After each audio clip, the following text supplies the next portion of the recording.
समाज पूर्ण रूप से इस चीज़ को स्वीकार नहीं कर रहा है कि जो बेटियां हैं वो बेटों के बराबर हैं। और मुझे लगता है कि हमारे समाज को ये स्वीकार करना चाहिए। मुझे लगता है कि बेटियों को पढ़ाना चाहिए, समानता का अधिकार देना चाहिए, ये बहुत ज़रूरी है। एक महिला के लिए आगे बढ़ना, पढ़ना इतना आसान काम नहीं है।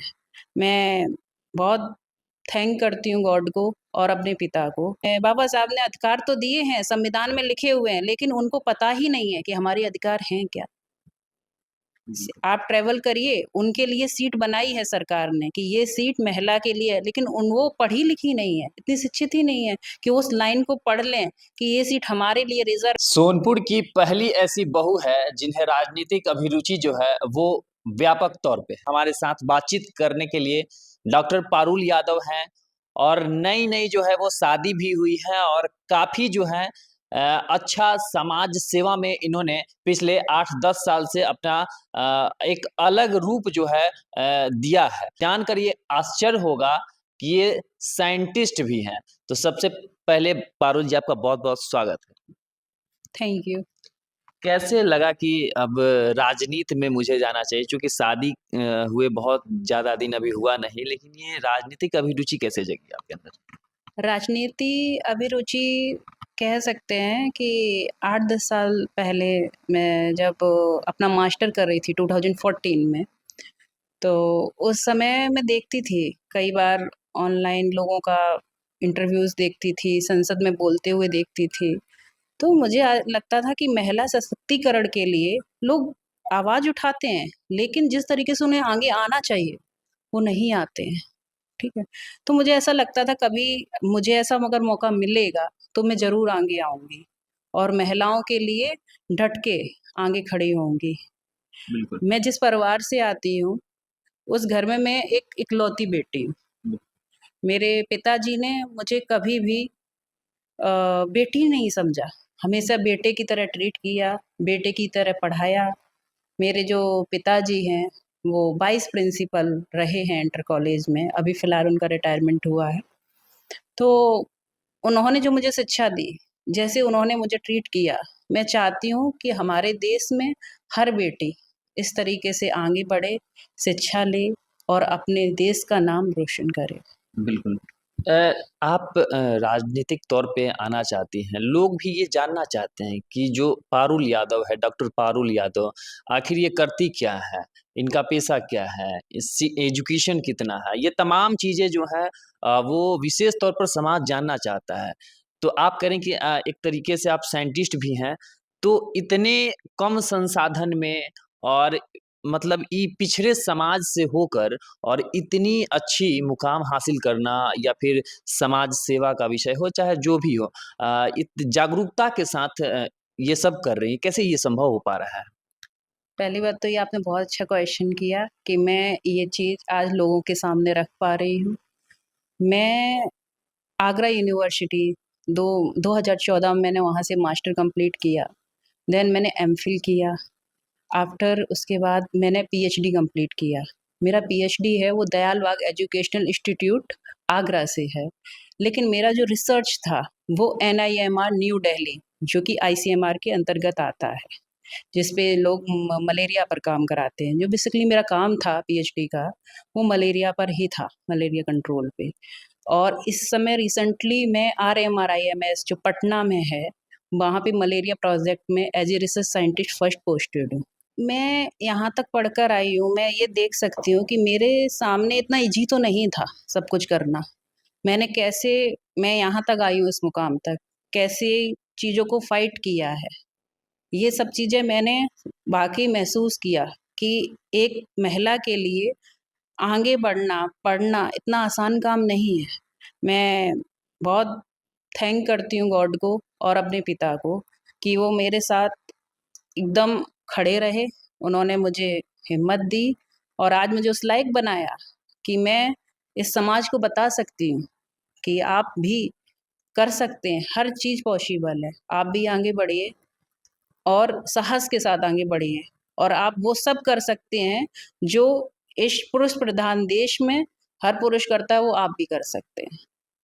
महिलाओं को सशक्त कैसे कर पाएँगे? शिक्षा, सबसे पहले तो मैं शिक्षा की ओर जाऊँगी कि जैसे शिक्षा हमारे देश में पुरुषों को दी जाती है, घर में मान लीजिए एग्ज़ाम्पल के तौर पर 2 बच्चे हैं, लड़का है, एक लड़की है, लेकिन वो समानता आपको देखने को नहीं मिलेगी। जो मैं अनुभव करती हूँ अपने विलेज ग्राउंड में, मैं जिस क्षेत्र से आती हूँ वहाँ पे गाँव के भी लोग थे, सिटी के भी लोगों से मैं मिली हूँ। तो जागरूकता तो आई है, लेकिन उतनी नहीं आई है जितनी आनी भी चाहिए। लेकिन आज भी आप विलेज ग्राउंड में जाएँगे तो आपको देखने को मिलेगी, उन बेटियों से पूछो, कुछ भी समान नहीं है। उनसे पूछो तो बताते हैं बेटा भाई तो पढ़ रहा है, पर आप क्या कर रहे हो? मेरा एडमिशन है पर मैं कॉलेज नहीं जाती हूँ, एग्ज़ाम देने जाऊँगी सिर्फ़।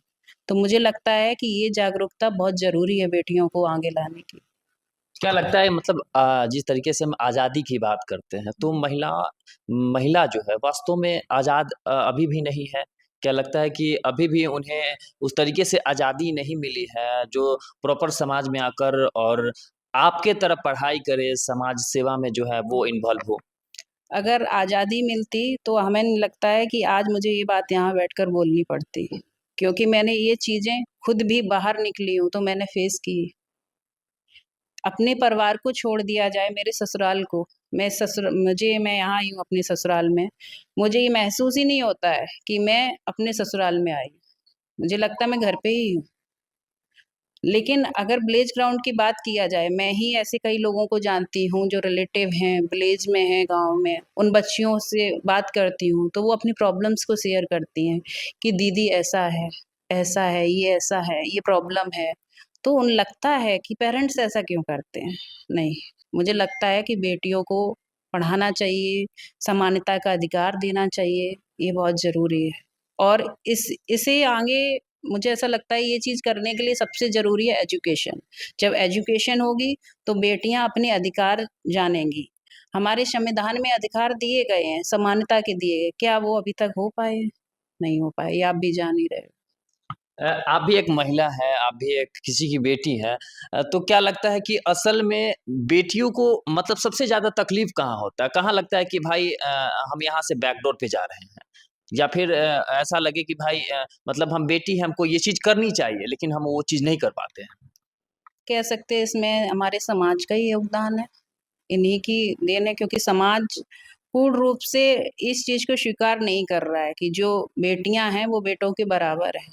और मुझे लगता है कि हमारे समाज को ये स्वीकार करना चाहिए कि जो बेटियाँ हैं वो बेटों के बराबर हैं। आज बेटियाँ क्या नहीं कर रही हैं? बेटियाँ अंतरिक्ष पर जाकर होकर आ रही हैं। बेटियाँ साइंटिस्ट बन रही हैं, डॉक्टर बन रही हैं, टॉपर्स निकल रही हैं। ठीक है? तो मुझे लगता है कि ऐसा कोई काम नहीं है जो बेटियाँ नहीं कर सकती हैं। आप एक बार हिम्मत तो दो, उन्हें आगे लाओ तो, उन्हें उस लायक बनाओ। आपका हाथ पकड़ कर चलेंगी, आपके साथ चलेंगी और आपका सीना गर्व से चौड़ा होगा कि मेरी बेटी है ये। अभी भी सदन में महिलाएँ प्रतिनिधि बन के बैठी रहती हैं। लेकिन वो भी जब आवाज़ उठाती हैं, तो शायद उनकी आवाज़ों को दबाया जाता है, जैसा कि मैंने अनुभव किया है। नहीं, आपने बिल्कुल सही अनुभव किया है, आप सही बोल रहे हैं, ऐसा है। क्योंकि मैं भी संसद में देखती हूँ, कई हमारी नेता हैं, मैं यहाँ नाम नहीं लूँगी, लेकिन बोलना चाहती हैं, पर उनको उस हिसाब से बोलने नहीं दिया जाता है। क्योंकि कहीं न कहीं मुझे ऐसा लगता है कि अभी भी हमारा जो देश है, वो पुरुष प्रधान देश है। वो महिलाओं को पूर्ण रूप से ये आज़ादी अभी नहीं देते हैं। तो शायद हो सकता है इसलिए ना नहीं बोल पाती। कई लोगों ने आवाज़ भी उठाई है, ऐसा नहीं है। और अच्छा भी लगता है वो देखकर, लेकिन मुझे लगता है कि अभी और भी ज़रूरत है इसकी। आप जैसे समाज सेवी, आप जैसे शिक्षित लोग अगर सदन में जाएँगे, तो किस तरीके से महिलाओं के लिए आवाज़ उठाएँगे? फर्स्ट मैं ये कहूँगी कि हमारी जो बहनें हैं और हमारे यहाँ की जो बहुएँ हैं, ठीक है? उनको एक ही चीज़ शिक्षा जो है बराबरी का अधिकार दिया जाए। उनको शिक्षित जो आप जो शिक्षा हमारे बेटों को दे रहे हैं, घर में जो भी पुरुष हैं वो कर रहे हैं, वो भी बेटी और बहुओं को भी दी जाए। और जब शिक्षा होगी तो हमें लगता है ऑटोमेटिक सब कुछ आगे, सब कुछ बढ़ेगा और सब कुछ अच्छा होगा क्योंकि वो अपने अधिकार जानेंगी। हमें बाबा साहब ने अधिकार तो दिए हैं, संविधान में लिखे हुए हैं, लेकिन उनको पता ही नहीं है कि हमारे अधिकार हैं क्या? जी। आप ट्रैवल करिए, उनके लिए सीट बनाई है सरकार ने कि ये सीट महिला के लिए है, लेकिन वो पढ़ी लिखी नहीं है, इतनी शिक्षित ही नहीं है कि उस लाइन को पढ़ लें कि ये सीट हमारे लिए रिजर्व है, तो प्लीज आप उठिए, हमें बैठने का मौका दीजिए। बिल्कुल। तो महिलाओं को सशक्त होने की ज़रूरत है। बिल्कुल। चलिए, तो महिलाओं को सशक्त होने की ज़रूरत है और 2025 जो है वो बिहार के लिए बहुत ख़ास है क्योंकि इस बार बिहार में विधानसभा का चुनाव भी होना है। वैसे में पारुल यादव भी बहुत इच्छुक हैं कि मैं भी इस रेस में आगे बढ़ूँ। क्या कुछ कहना चाहेंगे आप? मैं चाहती हूँ कि जो हमारा क्षेत्र सारण है, हमारा घर है ये, अगर मुझे यहाँ से मौका दे तो मैं ज़रूर आगे आऊँगी और पूर्ण रूप से मेहनत करूँगी और अपने क्षेत्र में महिला एम्पावरमेंट जो भी है, उसके लिए काम करूँगी और जितना भी अच्छे से अच्छा हो सकेगा, मैं वो ज़रूर करूँगी। चलिए, बहुत-बहुत धन्यवाद। Thank you. तो ये डॉक्टर पारुल यादव हैं, जिन्होंने हर सवालों का स्पष्ट रूप से जवाब दिया है। तो बहरहाल इस वीडियो के विषय में क्या सोचते हैं, हमारे कमेंट्स में अपनी राय व्यक्त कीजिएगा। तब तक के लिए धन्यवाद।